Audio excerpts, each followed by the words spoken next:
Hello, guys. So 2024, as I've stated before, is the year we're exposing. Everyone knows that.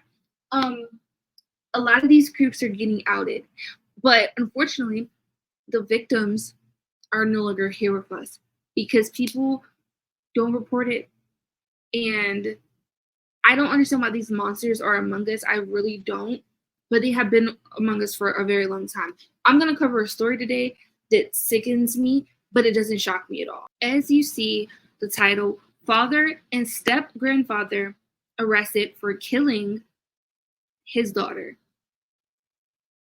and abusing her. I I will never understand why you want to SA your own something you create. I will never understand it. I will never like it will never I can never fathom it. You evil, disgusting monsters. And I'm gonna cover another story about the guy on the cruise ship who was doing these things too. And he's like, I want to stop, but I can't. Turn yourself in then. You don't get to hurt other people just because you can't control your urges. The only people entrusted to take care of her were, in fact, the monsters that eventually killed her. Disturbing new details tonight on the abuse and death of a 14-year-old girl in Tulare County. Authorities arrested two men who should have protected the child, as we learn now about a second victim. We do want to warn you, some of the details of this story may be disturbing to you. The girl's father, Raymond Pena, and her step-grandfather, Brett Minkler, are facing murder and multiple sexual abuse charges. Investigators say the 14-year-old girl was found inside a home in Goshen and she was severely neglected. They add the teenager had wounds all over her body. Action News reporter Anna Torrea has more information revealed tonight by authorities. 50-year-old Raymond Pena and 64-year-old Brett Minkler are facing multiple charges, including child and sexual abuse as well as murder. Tulare County deputies arrested the two men last week in the death of the 14-year-old girl. This video, posted by the sheriff's office, shows when deputies handcuffed Pena at this Goshen home. It was her own father that sexually abused her for months, probably longer than that, left her like an animal on the bed to die, and her own step-grandfather.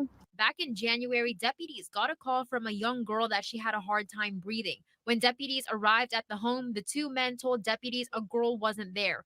But hours later, the men called law enforcement back to the home, and that's when they found the teenager unresponsive in a back bedroom. Investigators say the girl looks severely neglected. During the investigation, detectives learned Pena and Minkler sexually repeatedly abused the girl, their own daughter and step-granddaughter. There were surveillance cameras found inside the home that were the family's surveillance cameras that caught a lot of incredibly disturbing things that had happened inside the home before the girl died. Deputies also learned the 14-year-old had not been out of bed since November. We spoke to multiple neighbors in the area. All of them didn't want to go on camera, but they told Action News this is the home that the teenage girl lived in. They add the two men kept to themselves. She had many health issues that were not treated for years and led her body into a state that it was. Neighbors feeling shocked about the arrest of the two men and how the young girl died. Just the condition that the child, because 14-year-olds are children, was found in was a gruesome indicator of what had happened to her. Detectives also learned an 11-year-old girl was also a victim of the two men. She's a neighbor that frequented the home. Investigators are working to figure out if there are any more potential victims. Anna Torrea, ABC 30 Action News. Okay, I have a few disclaimers. I do not care if his stepdad did the same thing to him growing up. I genuinely don't care. I know a lot of people are going to say, oh, he was probably a victim too. I don't care. I don't. Because there's a lot of people who are abused who don't go on to abuse others. With that being said, oh my God, these monsters kill me. Like you killed an innocent person for your own gain, because we all know nobody wants to touch y'all. Okay, so you go and you take it out on innocent people. I will never. Oh my God. Usually I say, not being here anymore is too easy on them. But honestly, why waste our tax dollars? Why? So that these people can live the rest of their lives as if they didn't traumatize one person, or no, I think it's one person who's still there, and then her who lost her life very short. I have to be careful with my words. That's why I'm like stuttering a little bit, because it's like, you know, YouTube's very strict. But it's just like, what? No, don't waste our tax dollars. Take them out of here. Because, and then what kills me in this country, a lot of time these people get less time than like other people who take people's lives, right? But I don't get that, because it's like that trauma never goes away. So why should they get less time? No, if you do that, you deserve to go. Well, they've taken someone's life, so they're gonna be going down. But I feel like even if they didn't, you deserve to get life in prison. This is just like Madeline Soto. I shared the video earlier of the mother who helped set up a hit on her own daughter because she's a terrible person and she's jealous of her daughter. Just sick. How you jealous of your own baby that you birthed? You're a mom. Oh my god, I can't even with these people. But you know, I'm not surprised, because my abuser looked me in the eyes and was like, I birthed my own competition. So they don't care. They'll say it. They'll absolutely say this to the victims. They don't care. These people are not right in the head, obviously, right? But there's got to be something we could do. Like, there's got to be something that we can do to keep, like, to screen it. Even we don't typically know people are like this until they do something, right? Like in Madeline Soto's case, he worked at Disney. And you know, I love Disney. If anyone knows anything about me, I love me some Disney. But apparently this has been happening a lot at Disney, but that's not Disney's fault. These people seek out jobs like this. They seek out teachers and out like to work in nursing homes so they can hurt elderly people. They seek out, like, you know, Disney, or like that lady who worked at the daycare and was in groups for how to spot these type of people so that she could get, I think she could get insight. It's so sick. Like, what is wrong with people?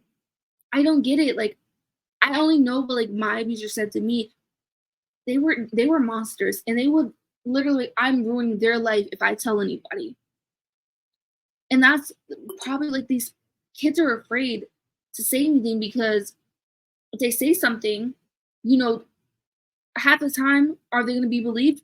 I don't know. I told, and my abusers knew the police officer, and he was in on it. So it's like, what route do we go? It has to be, you know, there's the RAIN organization. That's great and all, but there has to be like hotlines for people. Like in every school, there needs to be a hotline written on the wall, like a number where they can call. And people would be like, well, what if they're lying?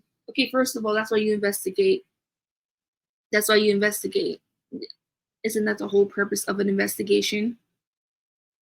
For police to do their jobs and not be like the weirdo in my case who was also that kind of person. But there's so much to unpack here, because that girl was, you know, ill. She was sick and she was in so much pain, and you just still do these things and not to get her medical treatment and not help her and have video footage, just like Madeline's case. You want to record these things of an innocent person because you're weak. You're a weak person. You have to take it out on the innocent, because you know real men would whoop your behind. You would never, like, oh my goodness. Those men are gonna have a field day with him. But honestly, well, both of them. I mean, but you know what? The sad part is they get to get a safe cell block, so they're away from regular prisoners, and I don't think that's right. I don't think it's right. Let them be in with the regular population. Why do they get protection? Did they protect people? No, they harmed them. So why should they get protection? I also want to know, where is her mom? You know what I mean? Like, what's going on with that?